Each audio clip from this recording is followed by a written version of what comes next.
When my son looked across the Christmas dinner table, his wife's hand gripping his arm, and said the words, "You are no longer family," I didn't cry. I didn't scream. I didn't even let them see me tremble. I just smiled, slow and deliberate, as if those words meant nothing to me at all. And maybe at that moment they didn't. Maybe because deep down I knew something they had forgotten, something that would come back to haunt them. I set down my fork, the silver clinking softly against the china. Around me, the table was heavy with food, candles flickering against polished glasses, the smell of roasted turkey and cinnamon still hanging in the air. But the warmth of Christmas had turned cold. The room itself felt hostile now, as though the walls were pressing in, waiting for me to break. I stood. My chair scraped back across the floor, the sound sharp enough to cut through the silence that followed his words. "Excuse me," I whispered, though my voice carried enough to make everyone hear.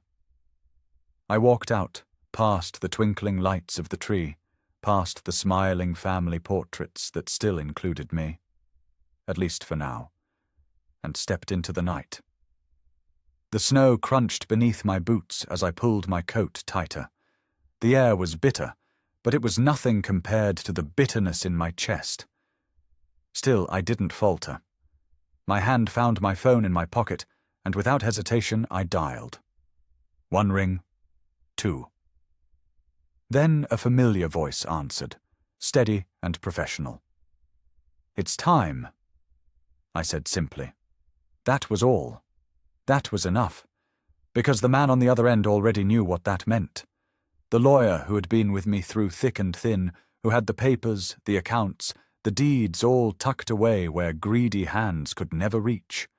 I ended the call, slipping the phone back into my pocket, and lifted my eyes toward the glowing windows of the house behind me. Inside, I could see them still gathered, laughing awkwardly. Clara's sharp face turned in my direction, even though she couldn't see me. She thought she had won. She thought she had finally driven a wedge so deep between me and my son that there was no going back. She had no idea what was coming. Because what none of them realized, not Daniel, not Clara, not even the others sitting in that dining room pretending not to choke on the tension, was that everything they had, everything they flaunted, was mine. I had given them everything, and if I wanted to, I could take it all back in a single stroke. But before I explain the depths of my revenge, before I take you through the unraveling of the lies and entitlement that destroyed my family, I need to tell you why their betrayal cut so deeply.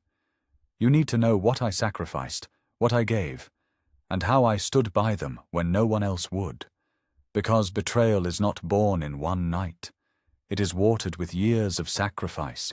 It grows in the soil of loyalty taken for granted, and it blooms when greed whispers louder than love. And my story, this story, began long before that Christmas night, back when Daniel was still a boy, back when I believed family meant something, back when I would have given my last breath to see him smile. Daniel was born on a quiet spring morning, the kind where the world feels fresh and alive. I remember holding him for the first time, the weight of him so small yet so heavy with meaning. I promised myself then that no matter what, I would protect him, provide for him, give him a life better than the one I had. And I did, every step of the way. When his father walked out on us, Daniel was only 6. I still see the image in my mind. The slammed door, the suitcase rattling down the steps, the echo of my husband's voice saying he couldn't do this anymore. I had no choice but to become both mother and father, to carry the weight of 2 people's responsibilities on my own back. There were nights I worked until my hands blistered, cleaning houses in the morning and working late at the diner. I'd stumble home, exhausted, to find Daniel asleep at the kitchen table, homework spread out beneath his head. I would cover him with a blanket and tell myself it was worth it. Every ache, every sacrifice, it was all worth it for him. When he was 10, he wanted to play baseball. We couldn't afford the uniform, let alone the fees, but I found a way. I skipped meals, I walked to work instead of taking the bus, I cleaned an extra office building at night just to scrape together the money. The look on his face when he stood there in that uniform, cap tilted too big for his head. It made me forget the hunger, the pain in my feet, the long nights without rest. And when he graduated high school, Daniel wanted to go to college. He was smart, ambitious, but we had nothing. No savings, no family support. Just me, working myself to the bone. So I sold the only thing of value I had left. My mother's ring, the last piece of her I had. I pawned it without hesitation.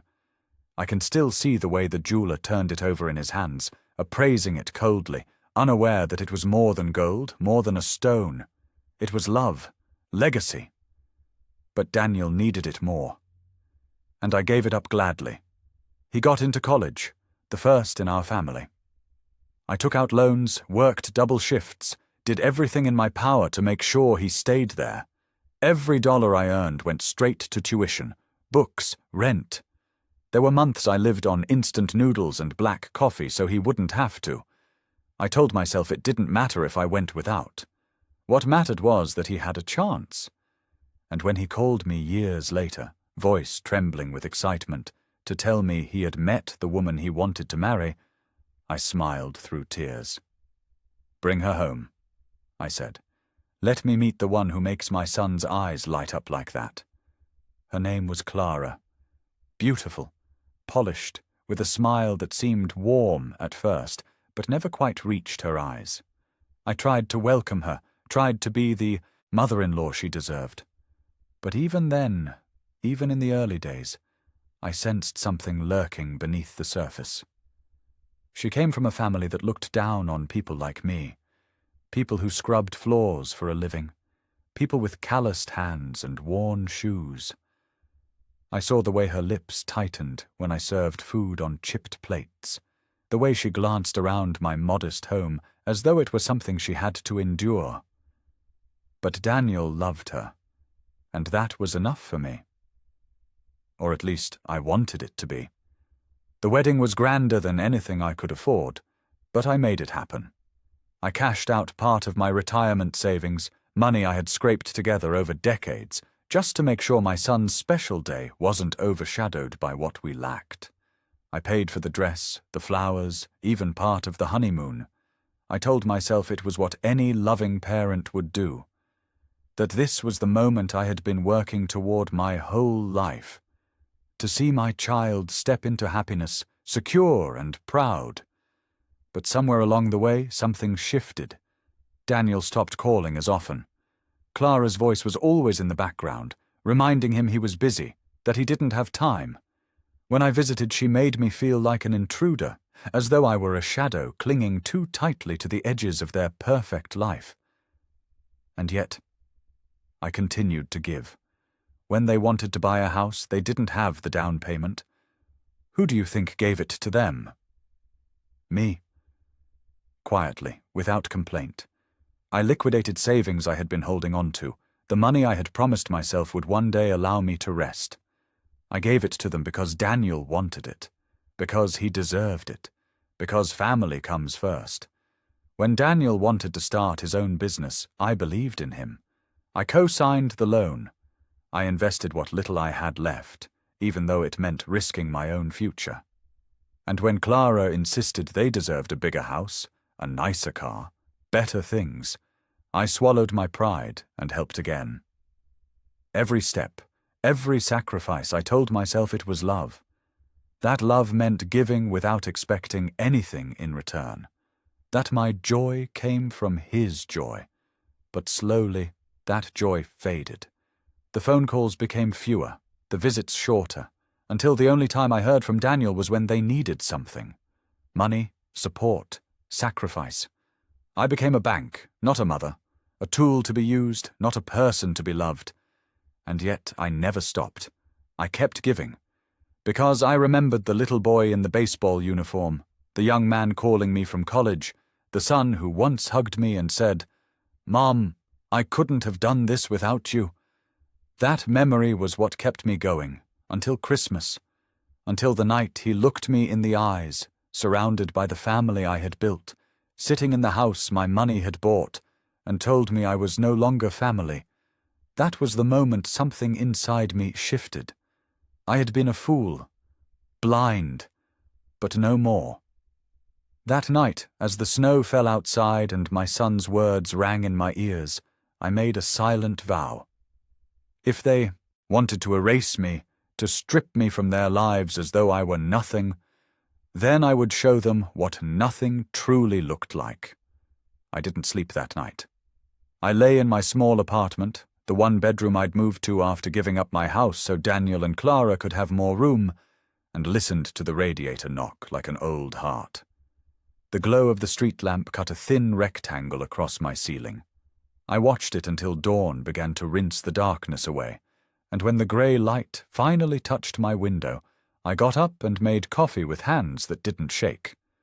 I had made a vow in the snow. Now I would keep it. The first call, the one I made in the icy dark outside their house, was to Mr. Patel. He had handled everything for me over the years, wills, deeds, business papers I never expected to sign, but did anyway, because that's what you do when your son says he has a dream, and you say you believe in him. We proceed. I'd told him on Christmas. He knew what that meant, because a month before, after the first time Clara locked me out of their house with that smooth, practiced smile, I'd sat in Mr. Patel's office and said, "I want to build a wall they can't see until they run into it." He had looked at me over his glasses and nodded. "Then we'll start with what is yours." So, in those pale morning hours after Christmas, I opened the folder I kept in the top drawer of my dresser. Receipts, emails, deeds. The house, title in a trust with my name as trustee and sole grantor. Clara had insisted the house be gifted, but Mr. Patel had counselled me carefully, and I had listened the way a woman with nothing left to lose listens. The business, a line of credit I had guaranteed, and an investment I had made in the form of a secured note, quietly filed, quietly accruing. They had never asked how their credit lines stayed open when clients paid late, or when Daniel reinvested money in marketing that looked suspiciously like weekend trips with Clara's friends. They never asked, so I never told. But I always kept the papers. I took out my phone and called Mr. Patel again. He answered on the second ring. "Good morning," he said. "I expected your call." "Do it," I said. "All of it." There was a small pause, not of doubt, but of careful attention. "We will need to serve notice for the note. 30 days to cure. On the property you can revoke occupancy privileges immediately as trustee, but I suggest we do it with a marshal rather than a locksmith." "I want it clean," I said. "Legal, documented. I want the truth to do the work so I don't have to lift a finger." He exhaled softly. "I'll draw up everything today." I made oatmeal. I ate half and threw the rest away. Then I put on my coat and went to work. Work, for me, was the library. I'd taken a part-time job shelving books 2 years earlier because my body could no longer handle scrubbing floors, and because being surrounded by quiet felt like grace. The library smelled of paper and polish. When the doors clicked open that morning, the cold followed a few patrons inside, their faces pink, their hands gloved. I nodded to the young librarian at the desk, who always greeted me with a soft, "Good morning, miss." Ramirez, like my name, mattered. I shelved returns and hummed a song my mother used to sing while darning socks. Every few minutes my mind would flash with images from the night before. Clara's raised chin, Daniel's averted eyes, the clinking glasses, the hush after his words. And I would feel my stomach turn. But I let the memory pass through me like a storm through bare branches. If I held on to it, it would rot me from the inside. I wouldn't let them have that. At noon I took my break and sat by the window. Snow fluttered like ash. My phone buzzed. A message from Mr. Patel. Drafts ready by 3. Can you come sign? I replied, yes. Another message chimed. Unknown number. I almost ignored it, then opened it. It was from Clara. We'll send someone by to pick up our gifts you left behind. Don't come over again without asking. Boundaries. I stared at the word. Boundaries. The audacity of it struck me so sharply that I laughed out loud, a sound that startled the man reading a newspaper nearby. I typed and erased 3 responses before settling on none. Silence, I was learning, is sometimes the sharpest blade. At 3 I sat across from Mr.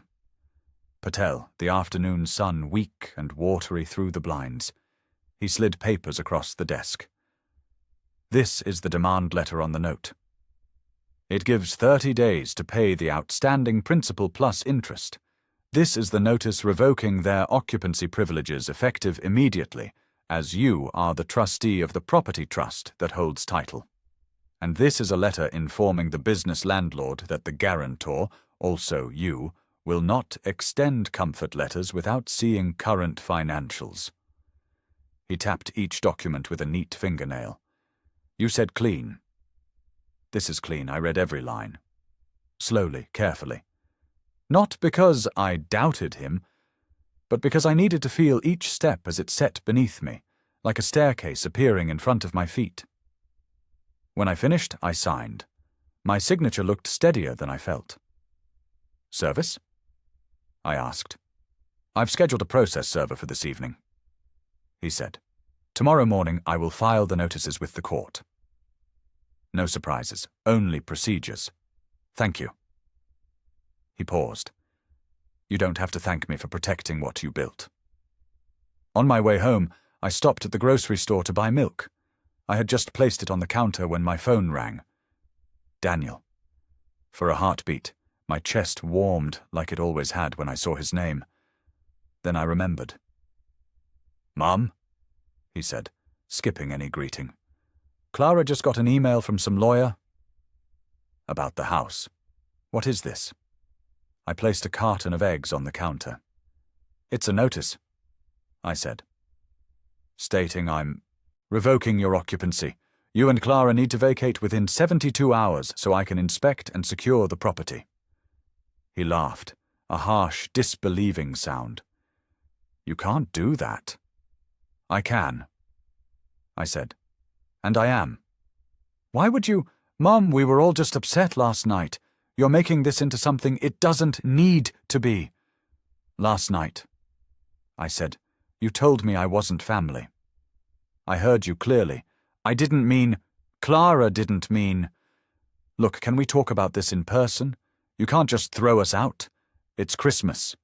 I'm not throwing you out, I said, and I realized it was true. I'm taking back my keys. He was quiet for a beat. So this is revenge? Is that it? I paid the cashier, who kept her eyes politely lowered. Call it what you like, I said. I call it clarity. Mom, Daniel, I said, and I could hear the steadiness in my voice, a steadiness I hadn't felt in years. When you're ready to speak to me with respect, you can call again. But until then, correspond through Mr. Patel, I hung up. I stood on the sidewalk, the wind threading through my scarf, the sky already dimming. I felt something loosen in my chest, something old and tight. It wasn't joy. It wasn't triumph. It was space. Space to breathe. That night, I sat at my kitchen table and opened an old shoebox. Inside were photographs. Daniel with frosting on his nose from his 5th birthday. Daniel in his cap and gown. Daniel dancing with me at his wedding while Clara watched from the edge of the floor, lips pressed together. I ran a finger over his face in each picture. A mother's hand knows every angle of her child's smile. I whispered a small prayer, not for him to be spared, but for him to be changed by what was coming. Sometimes mercy looks like consequence. The next morning, the process server did his work. Papers were delivered. Phones lit up. By noon, my sister called, breathless. What did you do? What I had to do. I said. "He's your son." She murmured. "I know," I said, "and I am his mother. Not his victim. At 3, the first message from Daniel arrived. We need more time. The second, Clara says your lawyer is wrong. The third, you wouldn't do this to your own grandchild. That one, I answered. I will always help my grandchildren. I wrote, with food, school, and love. But I won't fund cruelty silence again. Evening came. I fixed soup and turned on the radio. A car engine idled outside my building, then shut off. A knock at the door. I opened it to find Daniel on the threshold, shoulders hunched in his expensive coat, eyes rimmed red as if he hadn't slept. "Mom," he said, almost a whisper. "Can I come in?" I stepped aside. He came in and stood in my tiny living room, looking like a man who had just seen the edge of something he'd thought was endless. He looked at the framed photo on my bookshelf.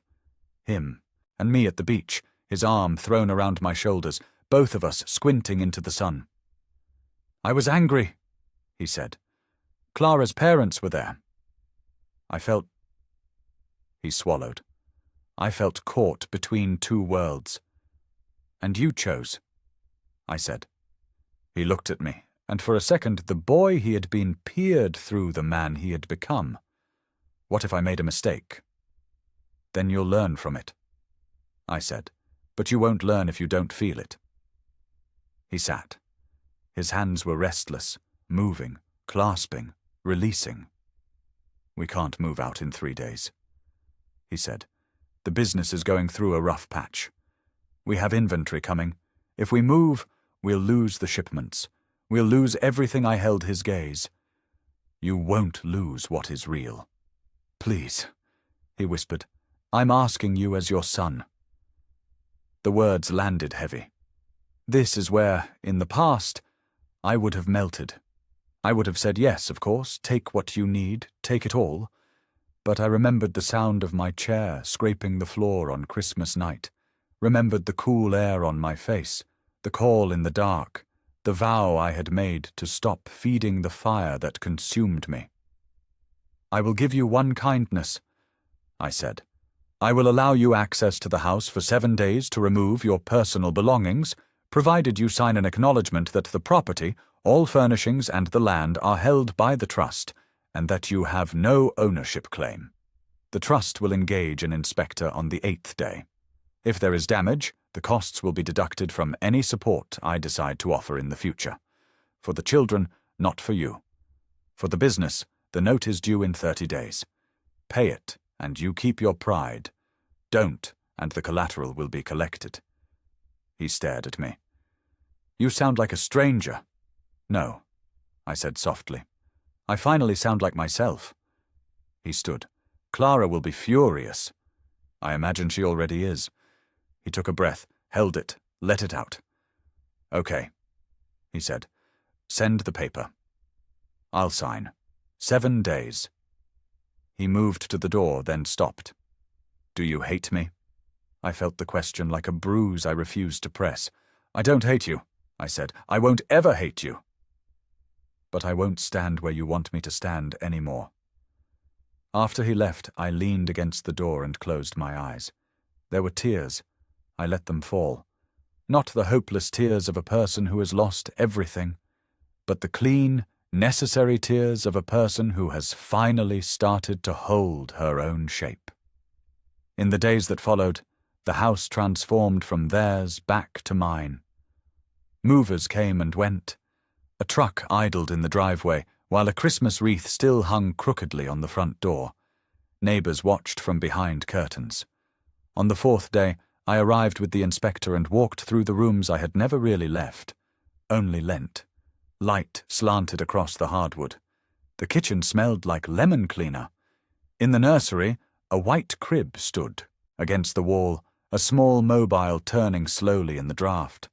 I ran my fingertips along the railing and said a silent promise to the grandchild who would always have a place with me.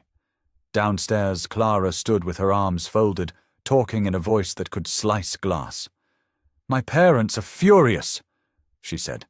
They say we should fight you. You can try, I said. Bring your lawyer. Bring your parents. Bring anyone who thinks paper lies. Her eyes narrowed. You'll regret this. I looked around my own kitchen. The cabinets I had paid for, the window I had insisted face the morning light, the fruit bowl I had bought at a flea market and left for them on moving day because I thought it would make the house feel like home. I regret many things, I said. This isn't one of them. She smiled then, a brittle, dangerous curve. You may have the house, but you don't have Daniel. I tilted my head. I never did, I said. I had a boy who loved me. The man will have to decide for himself. She turned away, a sharp pivot of heel, and I saw the crack in her poise. Fear. It pulsed like a heartbeat behind her anger. Greed always fears the day the basket is taken away. On the 7th day, Daniel signed the acknowledgement. On the 8th, the inspector finished his report. Wear and tear, he said. Nothing more. I nodded, grateful in a small, tender way. I changed the locks.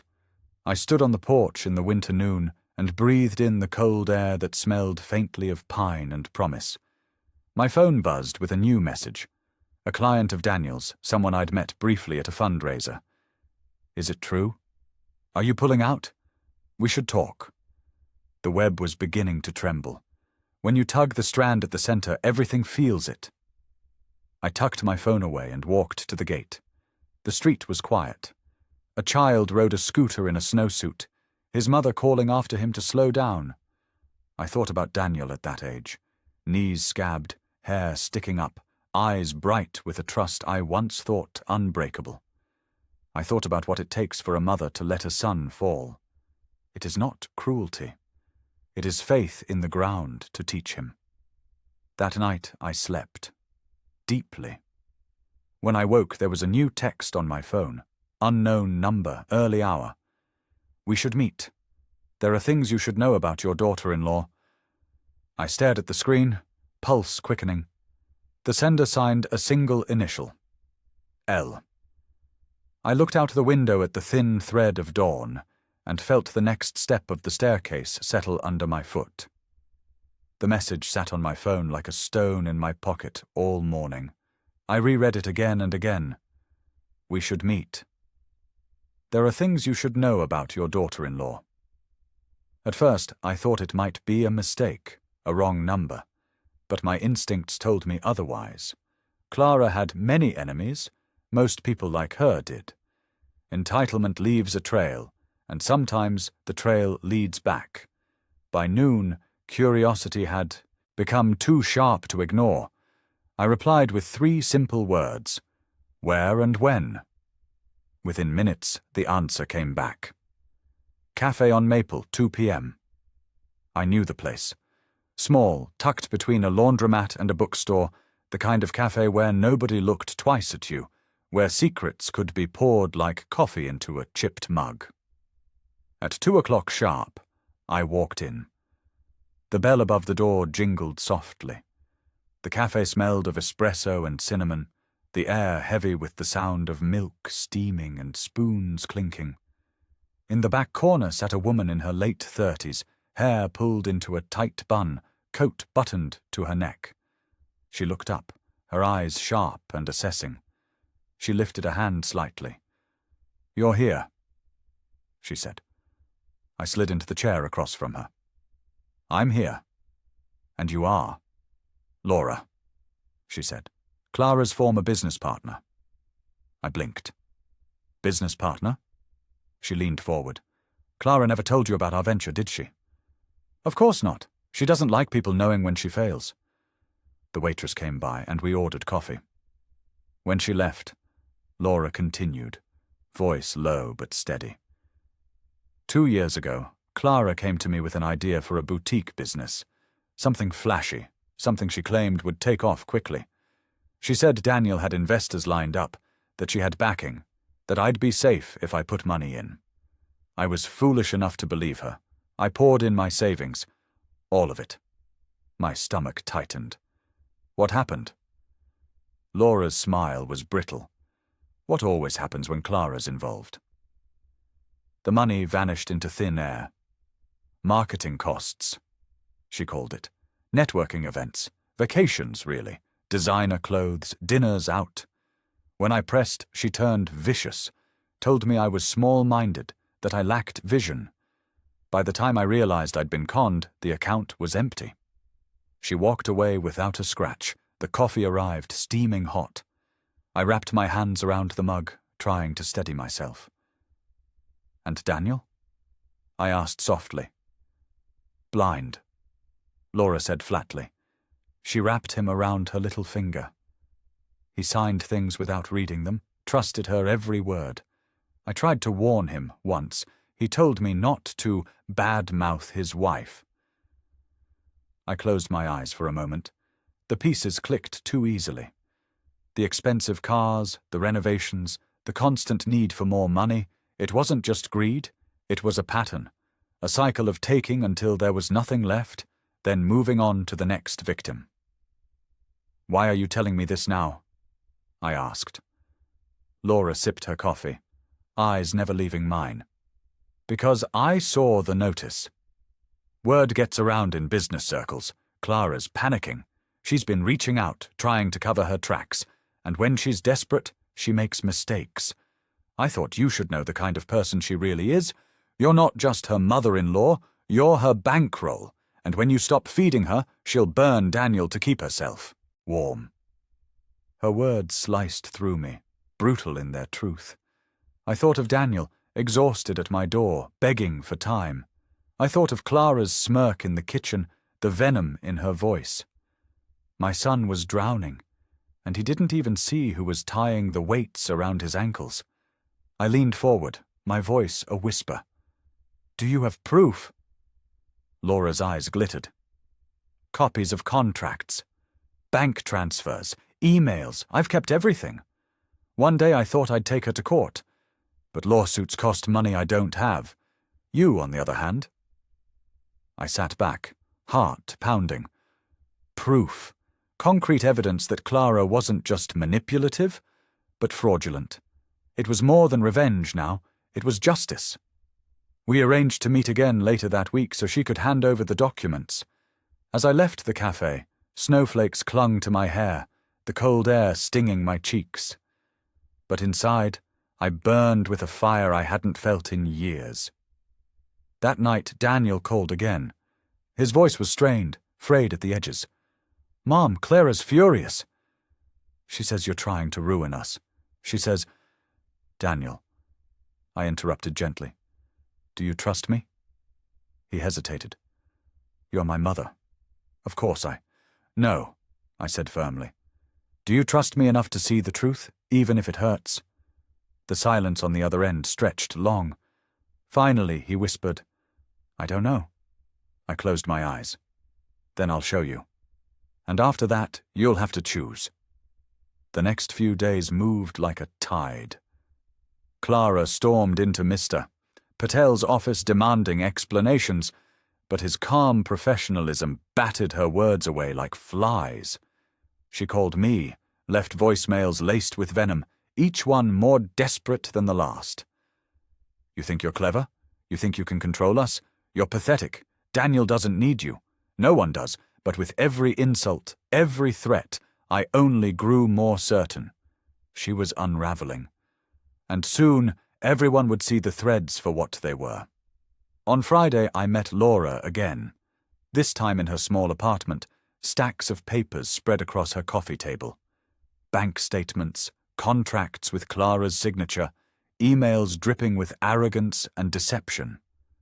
I combed through them slowly, my hands trembling, but my mind sharp. Each page was another nail in the coffin of Clara's facade. Laura watched me, her expression hard. I want nothing from you, she said, except one thing. Make sure she doesn't do this to anyone else. I nodded. She won't. When I left, I carried the box of evidence close to my chest, as though it were fragile glass.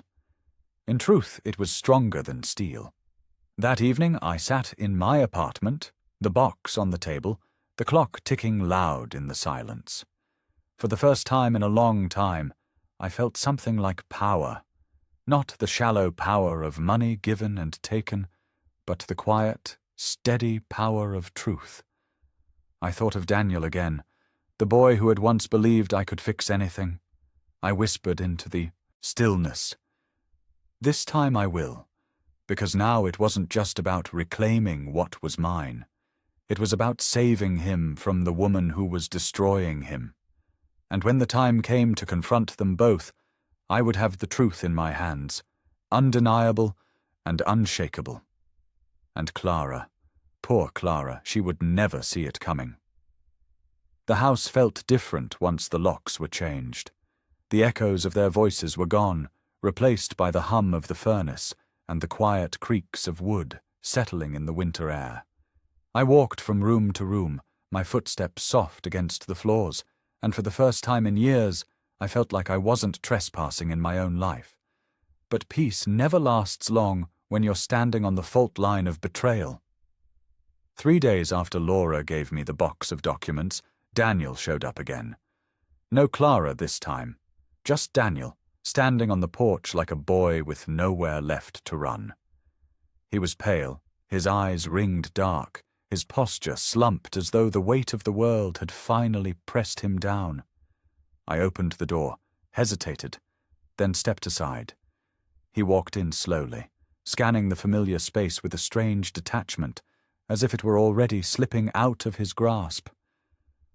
"It's quiet here," he said, almost wistful. "It always was," I replied. "You just didn't hear it over the noise Clara brought with her." His shoulders tensed. "Don't start." I gestured to the living room. He sat down on the couch, leaning forward, elbows on his knees, his hands twisted together, restless, nervous. "Mom, things are bad." I stayed standing. "How bad?" He swallowed hard. "The business is drowning. The loan payments, we're behind. Suppliers are threatening to cut us off. And now with the house, Clara says you're trying to destroy us." I took a slow breath, then walked to the dining table where the box of documents still sat. I pulled it closer, the cardboard edges rough under my palms. "Daniel, do you remember when you were little and you'd come to me with your homework? You'd hand me the paper, and I'd tell you to read it aloud because when you hear the words, 'the mistakes jump out'?" He blinked at me. "What does that—" "Sit," I said, pulling out a chair. Reluctantly, he joined me at the table. I opened the box and laid out the first contract. His name was scrawled on the signature line, but the clauses above it were written in Clara's words, binding him to debts and obligations he didn't even know he had. His brow furrowed as he scanned the page. I don't remember signing this."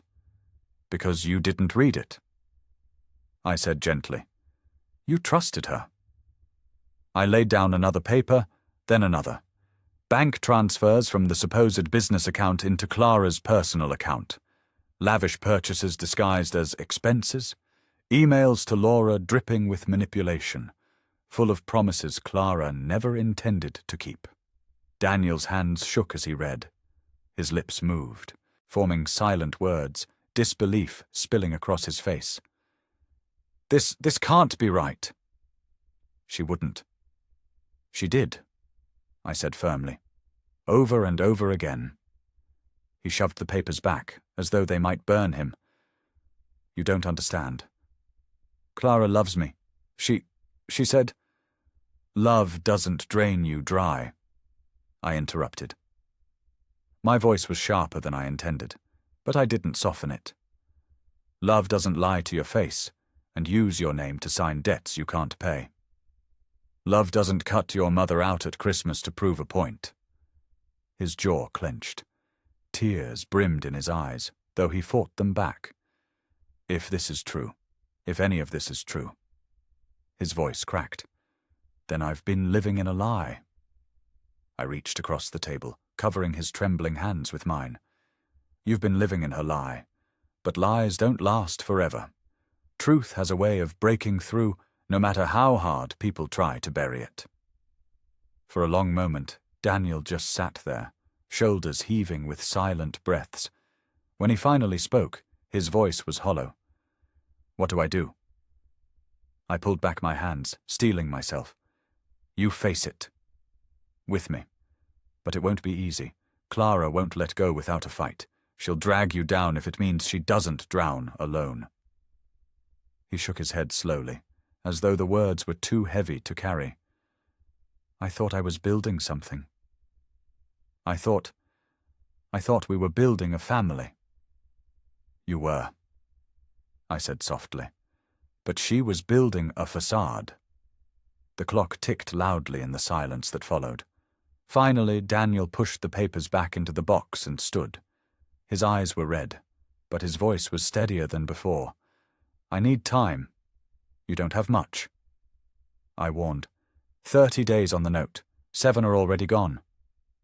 "I know," he said. He walked to the door, paused, then turned back. "If what you're saying is true, if these papers are real—" He swallowed hard. "Then I've been a fool. I wanted to reach for him, to pull him into my arms like when he was a boy, to promise him it would all be okay. But I didn't. Because promises had been his prison. It was time he faced freedom, even if it hurt. After he left, I sat alone at the table, the box of evidence between my hands. The house around me was quiet, but inside me a storm raged. I knew Clara wouldn't go quietly, and when she struck back, she would aim to wound. I didn't have to wait long. The very next day I received a letter, not from Clara but from her parents, a thick envelope with embossed lettering, the kind of stationery meant to intimidate. Inside was a letter from their lawyer, demanding I rescind the notices, accusing me of malicious intent, and threatening to sue for emotional distress if I didn't comply. I laughed when I finished reading it. Out loud. Alone in my kitchen, I laughed until my sides ached, because their threats meant nothing against the truth. But it also told me something else. Clara wasn't just fighting for Daniel. She was fighting for the lifestyle my sacrifices had given her. And she wasn't going to let it go without trying to bury me. I folded the letter neatly, slid it back into the envelope, and set it aside. I didn't even bother calling Mr. Patel that night. I knew what he'd say. Empty threats. Paper tigers instead. I poured myself a glass of wine, sat in the living room, and stared at the Christmas tree I hadn't taken down yet. Its lights blinked softly, casting shadows on the walls. For the first time, those lights didn't feel like a symbol of joy. They felt like a countdown. And I was ready, because Clara thought she was playing a game of power. She thought she could twist Daniel's heart, rally her parents' money, and paint me as the villain. But I had the one thing she could never counterfeit: the truth. And I was going to let the whole world see it. Daniel didn't come home that night. At least, that's what the neighbors told me later. His car sat in the driveway until well past midnight, lights off, but no one went inside. I imagined him sitting there, gripping the steering wheel, staring at the house that was no longer his, torn between the woman he married and the truth laid bare before him. I knew he was unraveling, but I also knew Clara wouldn't allow him the space to face it.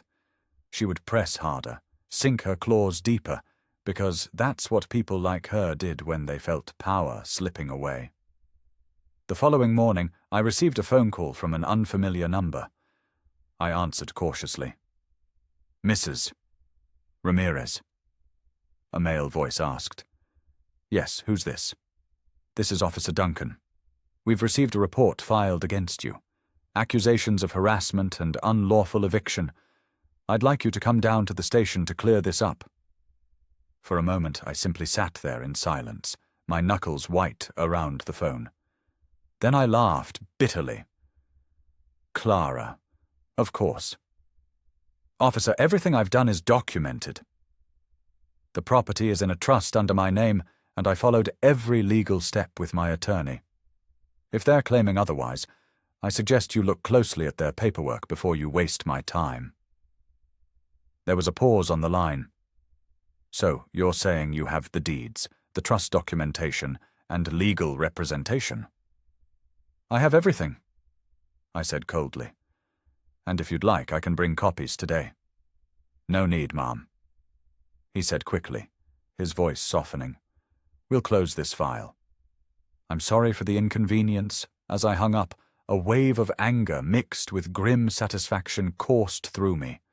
Clara was panicking, and desperate people make sloppy moves. That afternoon, Daniel came by again. This time, his eyes were darker, his shoulders stiff, his movements sharp and restless. He didn't sit down when I offered. He paced the living room like a caged animal. Clara says you're trying to humiliate us, he began. She says you're making things up to tear us apart. I crossed my arms. Do you believe her? His pacing slowed.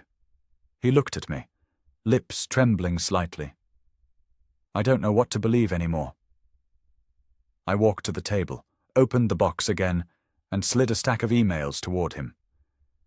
Then believe the words she wrote herself. He snatched them up, skimmed them, his eyes darting across the page. Slowly his face drained of color. These are real. Yes. He dropped the papers back into the box as if they were toxic. His voice cracked when he spoke. Why didn't I see it? Because you loved her, I said gently, and love can be blind. But blindness doesn't excuse betrayal. Now you have to decide whether you'll keep wearing the blindfold or open your eyes. He sat heavily on the couch, head in his hands. If I walk away, I lose everything. No, I said. If you stay, you lose yourself. The words hung in the air, heavy and sharp. For a long time, neither of us spoke. Then Daniel rose, walked to the door, and without looking back, muttered, I need to think. 2 nights later, Clara showed up. She didn't bother knocking. She pounded on the door until I opened it. Her face was twisted with fury, her coat unbuttoned despite the biting cold. You think you're clever, don't you? She hissed, pushing past me into the house, turning Daniel against me, waving around your fake papers, trying to destroy our marriage. You've always been jealous. I shut the door behind her calmly. Jealous? Of what, Clara? Of the way you leech off others? Of the lies you spin until even you can't keep track? Her eyes narrowed. You're a bitter old woman clinging to power. Daniel belongs with me. He doesn't need you. He never did. I stepped closer, my voice low but steady. If you truly believed that, you wouldn't be standing here screaming in my kitchen. You're scared, and you should be. For a moment her mask slipped. I saw the flicker of panic beneath the rage, the way her hands trembled before she clenched them into fists. Then she sneered, covering her fear with venom. You'll regret this. No, I said. I regret giving you the benefit of the doubt for as long as I did. She turned sharply, stormed to the door, and slammed it behind her so hard the frame rattled. I stood in the silence that followed, breathing slowly, letting the calm return. The storm was building. I could feel it pressing at the edges of everything. But I was ready, because this time I wasn't the one trembling. This time I wasn't the victim. This time I had the truth. Daniel called me just after midnight.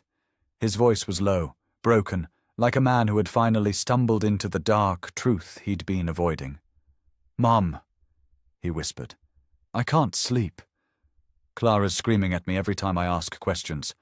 She says the documents you showed me are forged, but I know her. I hear it in her tone.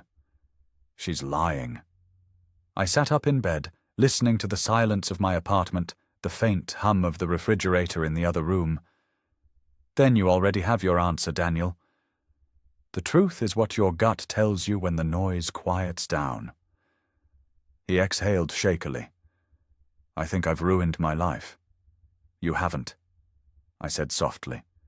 You've just been living someone else's version of it. You can take it back, but you have to act before she drags you down with her. There was silence, then a soft, bitter laugh. She told me tonight that if I choose you, I'll lose everything. The house, the business, even the kids. She said she'll make sure I end up with nothing. My grip on the phone tightened. That's not love, Daniel. That's control, and control is not worth saving.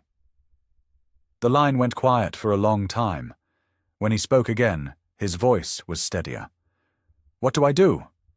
First, I said, you stop signing anything she puts in front of you. Second, you come to Mr. Patel's office tomorrow. I'll have him explain exactly what your name is tied to and what it isn't. And third, I hesitated, but then let the words spill out like a final card on the table. You decide which side you're on. Hers or the truth. The call ended, and I sat in the dark for a long while, staring at the faint outline of the curtains in the moonlight. I wanted to believe my son was strong enough to choose wisely, but I also knew how deep her hooks were. The next morning, Daniel walked into Mr. Patel's office with his shoulders hunched, his eyes downcast. Clara wasn't with him. I saw that as the first small victory. Mr. Patel went over everything, the trust, the secured note, the loan guarantees. Daniel listened, pale, nodding slowly as each piece fell into place. So she's been tying my name to her debts without me realizing. He muttered. She's been tying your life to her lies. I corrected. Mr. Patel slid the acknowledgement document across the desk. Sign this, and you officially separate yourself from any ownership claim on the house. That's your mother's property. The business, however, will rise or fall on whether the secured note is repaid. Daniel signed, his signature shaky but final. He looked at me afterward, eyes filled with something between shame and gratitude. I didn't think I'd ever be the kind of man who needed saving. He whispered, You don't. I said gently, You just need to stop letting yourself be destroyed. For a brief moment I saw the boy he once was, the boy who believed his mother could fix anything. My heart ached, but I pushed the feeling down. This wasn't the time for sentiment. That evening, Clara made her move. She arrived at my apartment door with her parents in tow, their polished coats gleaming, their faces twisted with disdain. Clara was the one who spoke first, her voice cold and rehearsed. We're here to tell you that this ends now. Daniel is our family. You're nothing but a bitter old woman trying to poison him against us. Her mother sneered, adding, You should be ashamed of yourself, dragging lawyers into what should be a family matter. I didn't flinch. I held their stares with a calm I didn't know I still possessed. Shame? I said softly. Shame is lying. Shame is stealing. Shame is using the people who love you until there's nothing left. I don't feel shame.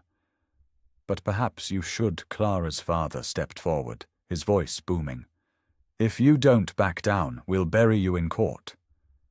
You think your little papers mean anything? We have money. We have influence.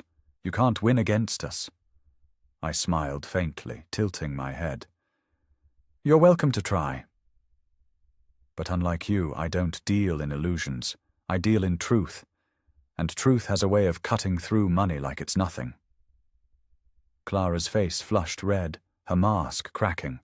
She lunged a step forward, her voice trembling with rage. You'll regret this. You'll lose Daniel forever. I stepped closer. So close I could see the fury blazing in her eyes. No, Clara. The only thing I've lost is the patience to keep feeding your greed, and soon everyone else will see you for who you really are. They left in a storm of anger, the echo of their footsteps fading down the hall. I closed the door quietly, my hands steady. The war had officially begun. But I wasn't afraid, because for the first time in years I wasn't fighting alone. Daniel was beginning to wake up, and soon the world would know exactly who Clara really was. Daniel didn't come by the house for 3 days. I didn't call him, didn't chase after him, didn't beg him to see sense. I had done enough of that in the past, pouring myself into empty cups. This time, I waited. If he was going to step into the light, it had to be his choice. On the 4th evening, as the snow outside piled up in heavy drifts, my doorbell rang. When I opened it, Daniel stood there with his children, my grandchildren, clinging to his coat. Their little faces were flushed from the cold, their eyes wide with confusion.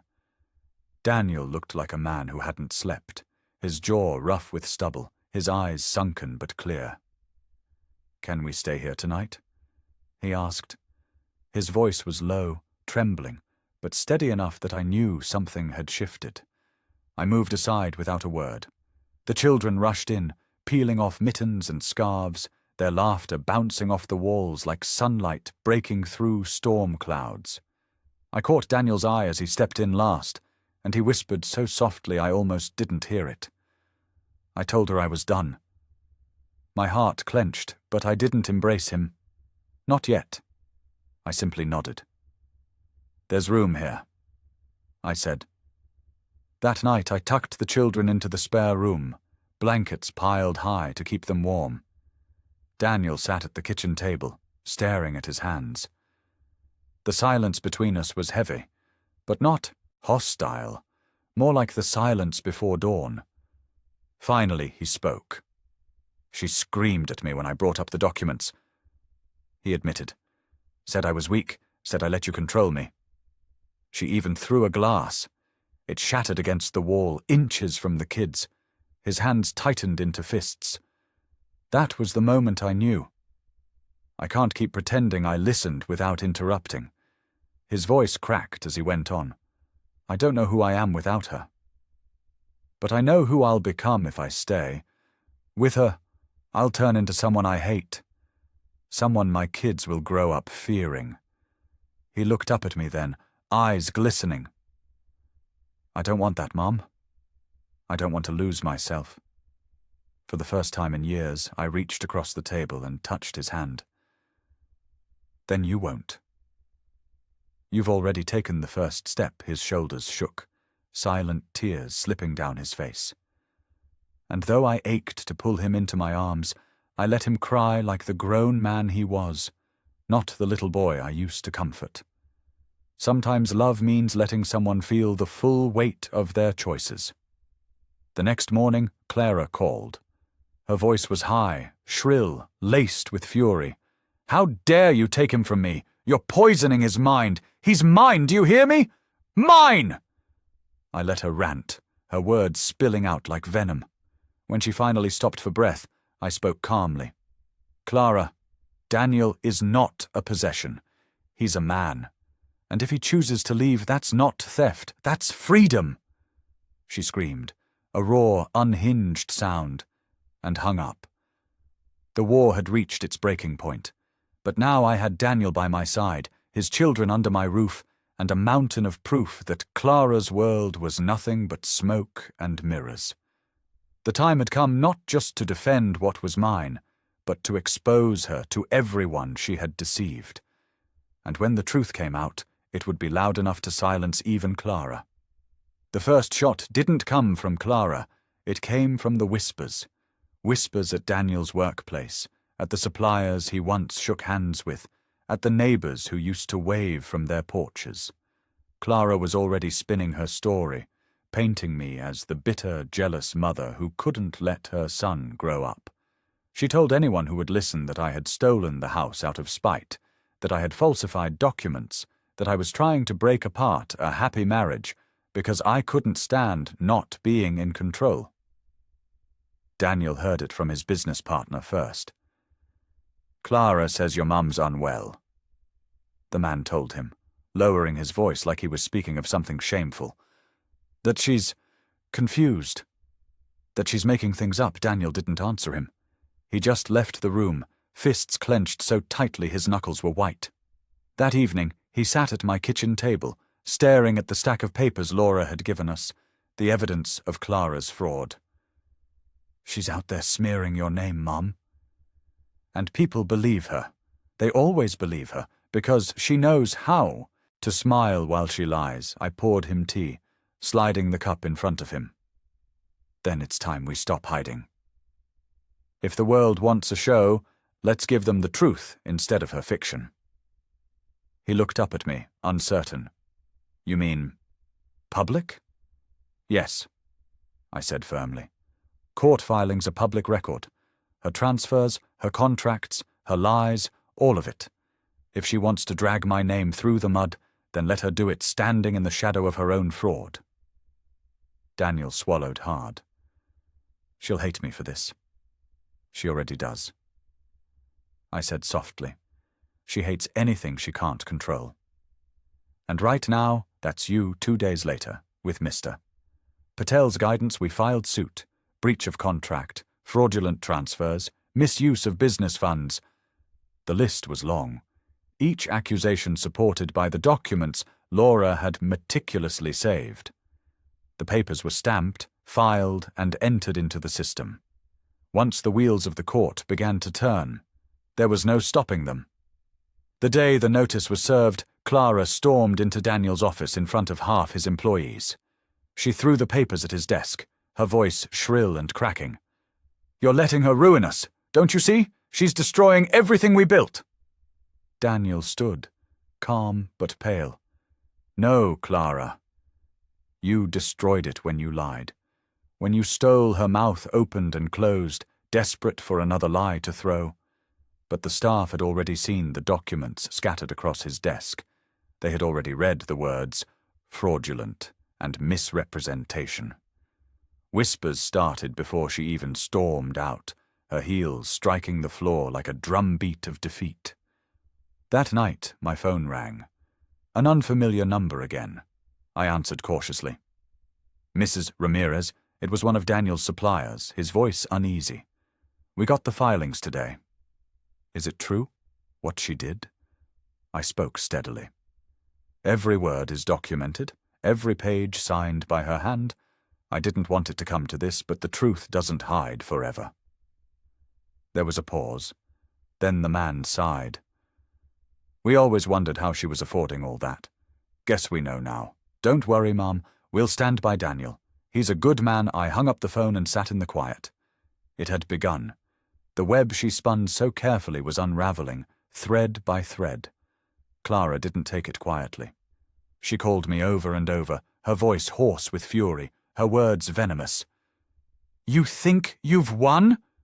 You haven't seen what I can do. I'll make Daniel hate you forever. I'll take those kids where you'll never find them. I'll bury you in legal fees until you're choking on your last dollar." But the more she raged, the calmer I became, because every threat she made only showed how desperate she was. And desperation was a crack in her armor. The next Sunday, Daniel came to me with the children. He sat in the living room while they played with blocks on the floor, his hands clasped tightly together. "Mom," he said, voice low, "if this goes all the way to court, the world will know everything. The lies, the fraud, the debt. Clara won't survive it. And part of me," his voice faltered, "part of me feels guilty." I looked at him carefully.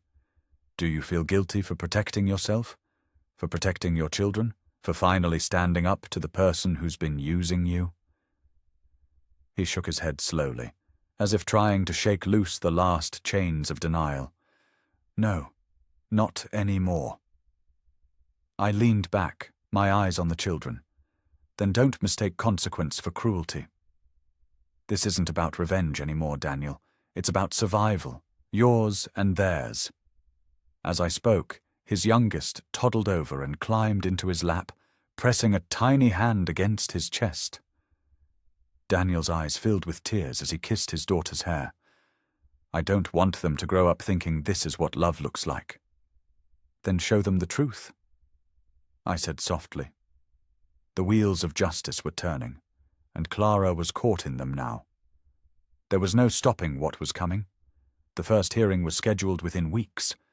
Clara arrived in a tailored coat, her parents flanking her like bodyguards, their expressions a mixture of outrage and superiority.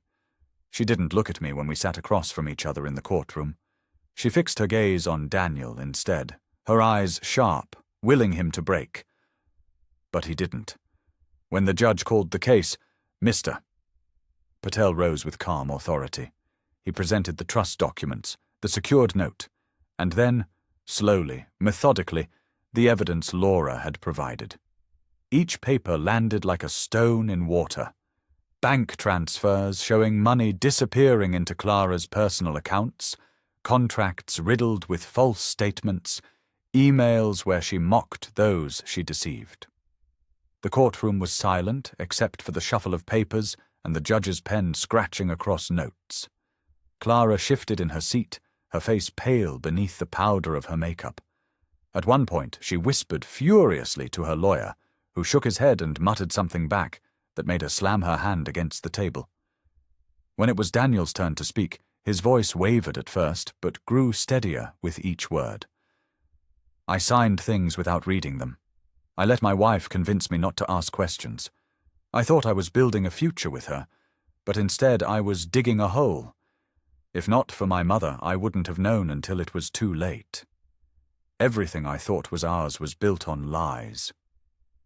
The judge's gaze lingered on Clara then, heavy and unmoving. "Do you have a response to these documents?" Clara's lawyer cleared his throat. "Your Honor, my client contests the authenticity. Then you'll need proof." The judge cut in, unimpressed. "Because from what I see here, the paper trail is very clear." The hearing ended with a continuation, but by then the damage was done. The gallery filled with curious onlookers and a few reporters sniffing for a story, buzzed with whispers as Clara stalked out of the courtroom. Her parents followed, their faces tight with humiliation. Outside on the courthouse steps, Daniel stood beside me, his shoulders square for the first time in months. "It's out now," he said quietly. "Everyone knows." "Yes," I replied, looking at the cluster of people whispering nearby. "And that's only the beginning." The next morning, the local paper ran a headline, "Businesswoman accused of fraud in family dispute." Clara's face was printed in full color, her smile frozen in a photo from some charity gala, now paired with words like embezzlement and misrepresentation. By noon, Daniel's phone buzzed with messages from colleagues, old friends, even customers of the business. Most were sympathetic. Some were shocked. A few offered help. Clara, on the other hand, spiraled. She left messages on Daniel's phone, alternating between sobs and threats. "How could you do this to me?" To us. "I'll never forgive you. You're nothing without me. You'll see. I'll drag your mother's name through the dirt until she wishes she'd never been born." But the more she screamed, the clearer the truth became to anyone who heard it. Clara wasn't a victim. She was unraveling. That weekend, Daniel brought the children again. We made pancakes in the morning, the little ones laughing as they smeared syrup across their plates. Daniel sat quietly, sipping his coffee, watching them with a look I hadn't seen in years. Peace. "Mom," he said finally, "I don't know what's going to happen next. But I know one thing. I don't regret leaving her." Not anymore, I smiled softly, reaching across the table to touch his hand. That's all I needed to hear. Because Clara could scream, threaten, smear my name across every street corner in the city. But the truth was already loose, and the truth doesn't go back into hiding. And when the final confrontation came, it wouldn't be in whispers or behind closed doors. It would be out in the open, where everyone could see who she really was. The final confrontation began on a night that should have been ordinary. The children were asleep in the spare room, their soft breathing drifting through the hallway. Daniel and I sat in the living room, papers spread across the coffee table, going over the next court date. The air was calm, almost too calm, like the stillness before a storm. Then came the pounding on the door. It wasn't the polite knock of a neighbor. It was hard, frantic, fists slamming against wood with a violence that rattled the frame. Daniel froze, his eyes wide. I stood, my heart steady. "It's her," I said quietly. I opened the door, and there she was, Clara, wild-eyed, hair disheveled, her coat half-buttoned, her breath fogging in the cold night air. Behind her, the shadows of her parents loomed at the curb, watching but not daring to follow her up the steps. "You think you've won?" She spat, pushing past me into the house without waiting for an invitation. "You think you can take everything from me and just walk away?" Daniel rose slowly, his jaw tight. "Clara, you need to leave." She whirled on him, eyes blazing. "Leave? You want me to leave? After everything I gave you? After everything I built?" She jabbed a finger toward me. "This is her doing. She's poisoned you against me." I closed the door calmly and leaned against it. "No, Clara. The only poison here has been yours, and the antidote is the truth." Her laugh was sharp, jagged. "Truth? You think those papers mean anything? You think people care about your pathetic little accusations? Daniel, listen to me. Without me, you're nothing. You're weak. You'd still be living in her dingy apartment if it weren't for me." Daniel's voice cut through the air, stronger than I'd ever heard it. "No, Clara. Without her, I'd be nothing. My mother gave me everything. You just took Clara's face twisted, a mixture of fury and desperation. You're throwing away your marriage, your family. Your children will hate you for this." The children stirred in the other room, a soft cry carrying down the hall. Daniel's eyes flicked towards the sound, and something hardened in his face. "No," he said firmly. "They'll grow up knowing the difference between love and manipulation. And I'll never let them confuse the two." She shook her head, tears streaming now, her voice breaking. "You'll regret this. Both of you. I'll make sure of it." I stepped forward then, my voice calm, cutting through her chaos. "Clara, you've already made sure of everything. The lies, the debts, the fraud. It's all out now. The world sees you for who you are. The only thing left is for you to decide whether you'll fight the truth or accept it." For a moment her mask cracked completely. I saw the fear in her eyes, raw and unhidden.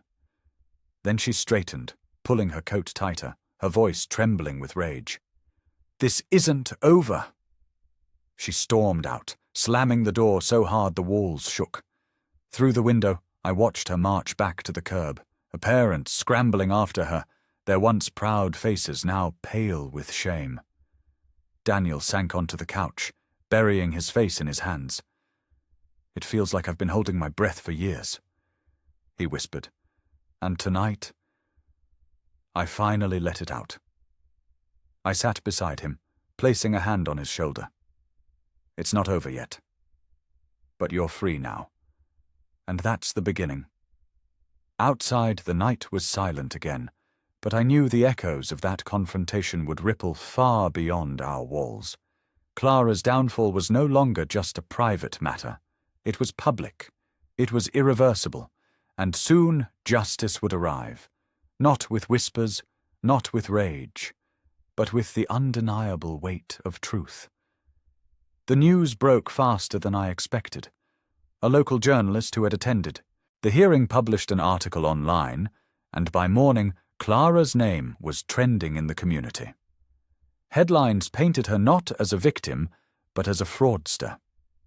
Her smiling photograph, taken at some charity dinner months ago, sat cruelly beside phrases like misuse of funds and family deception. The comments poured in, neighbors, old acquaintances, even distant relatives, all stunned by the truth. Some admitted they'd always suspected something was off. Others expressed sympathy for Daniel. But for Clara, the tide had turned. That afternoon, Daniel came home with his phone buzzing constantly in his pocket. "It's everywhere," he said, dropping it on the table. "Her name, her face. She's finished." He looked at me, a flicker of guilt in his eyes. "Part of me almost feels sorry for her." I shook my head slowly. "Don't. Sorry is for people who made mistakes. She made choices that hurt you, hurt the children, hurt everyone she touched. She built her kingdom on lies, Daniel, and kingdoms built on lies always crumble." The doorbell rang not long after.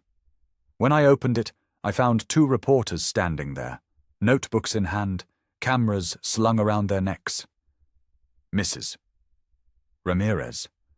one asked politely. "We'd like a statement if you're willing." I almost turned them away. But then I thought of Clara, her voice shrill with accusations, her lies already poisoning the air. No more. It was time the truth was told plainly, without her spin. I stepped outside, the cold air biting my cheeks. "I have one statement," I said clearly. "Family is built on love and sacrifice. I gave both, freely, for years. What I received in return was betrayal and deceit.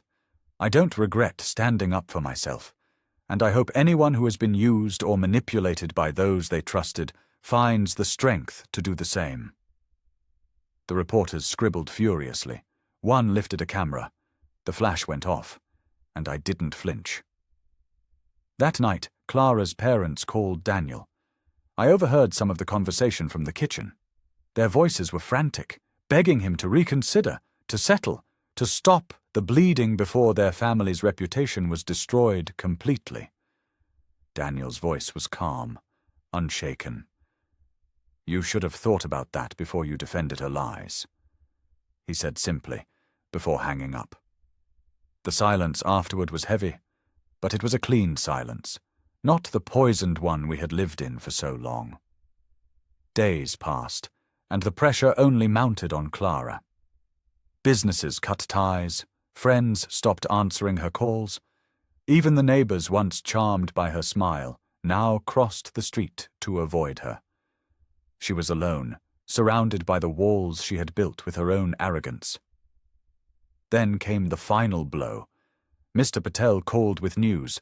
The court had granted a freeze on Clara's accounts pending investigation. Every dollar she had siphoned away, every hidden stash, every ill-gotten gain, it was all locked down. When Daniel heard, he closed his eyes and let out a long, shuddering breath. "It's over," he whispered. "Really over."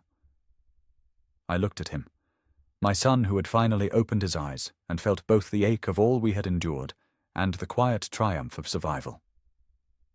"No," I said softly. "It's just beginning. The rest of your life starts here, and for the first time in years, I believed it." The day of the final ruling dawned grey and cold, the kind of morning that seemed made for endings. Daniel and I walked up the courthouse steps together, his children holding my hands as though they instinctively knew this was not just another day. It was the day everything changed. Reporters were already gathered outside, their cameras pointed, microphones thrust forward. Questions buzzed through the air. "Mrs. Ramirez, is it true she falsified signatures?" "Daniel, are you standing with your mother against your wife?" We kept walking, our silence stronger than any words. Inside, the courtroom was packed. Clara sat at the front with her parents, her hair perfectly styled, makeup layered thick to hide the sleepless nights. But nothing could hide the cracks in her facade, her twitching hands, the way her eyes darted, the brittle smile she tried to hold. When she glanced at Daniel, he didn't look back. That, I think, cut her deeper than anything I could have said. The judge entered, and the room fell silent. Papers rustled. Mr. Patel rose with quiet confidence, presenting the last of the evidence. Laura had even agreed to testify, her voice calm and steady as she recounted every dollar Clara had drained from their partnership. Clara tried to object, tried to paint Laura as bitter and vengeful, but the judge's frown silenced her quickly. Finally, the ruling was read. The trust was upheld. The house was mine, indisputably. The secured note was valid. Daniel bore no obligation to repay money siphoned fraudulently. Clara was ordered to return funds misappropriated from both Laura and the business, with penalties attached, and the court formally referred her case for criminal investigation. The words landed like thunder. Clara's face went white, her parents frozen beside her. A gasp rippled through the courtroom. The gavel struck once, sharp and final. Clara erupted. She leapt to her feet, her voice shrieking, echoing off the wooden walls. "You can't do this to me! I made him! I built everything he is! You can't take it all away!" The judge's voice boomed, calm but stern. "Order! Sit down, or I'll have you removed." But Daniel was the one who silenced her. He stood slowly, his voice low but carrying through the room. "No, Clara. You didn't build me. You broke me. My mother built me back up. And now you'll have to face what you've done." The gallery buzzed. Reporters scribbled furiously. Clara's parents tugged at her arms, trying to pull her down, but she fought them, her screams turning raw, desperate, almost feral. It took 2 bailiffs to escort her out. Her voice echoed long after she was gone, a hollow sound that clung to the walls like smoke. When the room finally emptied, Daniel stood beside me, his hands trembling. "It's over," he whispered. I looked at him, at the man who had finally chosen truth over lies, love over manipulation. I placed a hand on his cheek and smiled through the tears that blurred my vision. "No, my son. It's just beginning. The chains are broken now. The rest of your life can finally be yours." As we walked down the courthouse steps together, the cold air rushed around us, but I felt warmth blooming in my chest. The children ran ahead, their laughter cutting through the grey morning like sunlight breaking clouds. Daniel walked at my side, not as a broken man, not as a pawn in someone else's game, but as my son, the boy I had raised, the man I had fought for, the father who would now fight for his own children. I knew then that my revenge was complete, not because Clara had lost, but because Daniel had been saved. That evening, when the courthouse lights had gone dark and the last reporters drifted away, we sat around my small kitchen table, the same table where Daniel once did his homework as a boy, the same table where I had shown him the papers that opened his eyes. The children played on the floor with blocks and toy cars, their laughter filling the air like music. Daniel sat across from me, shoulders heavy but eyes clearer than I'd seen in years. "I don't know how to thank you," he said quietly. His voice was hoarse, worn down by months of fighting, but there was strength in it. If it weren't for you, I'd still be blind. I'd still be chained to her lies. I reached across the table, resting my hand over his. "You don't need to thank me. You're my son. A mother doesn't stop fighting for her child, no matter how far he strays. But you saved yourself, Daniel. You chose to open your eyes. That was something only you could do." He looked down, tears glinting in his lashes. "I wasted so much time. I hurt you. I let her turn me against you. I'll never forgive myself for that." My voice softened, breaking with emotion. Forgiveness isn't about forgetting the pain. It's about choosing to move forward in spite of it. You've chosen to move forward. That's enough. Silence lingered between us, not heavy now, but peaceful. The kind of silence that feels like healing. The kind that makes you believe in new beginnings. The children ran up then, one climbing onto Daniel's lap, the other tugging at my sleeve. "Grandma," the youngest said, her little voice bright and innocent, "are we going to stay here forever?" I smiled, brushing a curl from her forehead. "You'll always have a home here." Always Daniel's arms tightened around his daughter. He looked at me, his lips trembling into a smile. They'll grow up knowing what family really means. he said. I nodded, my throat too tight to speak.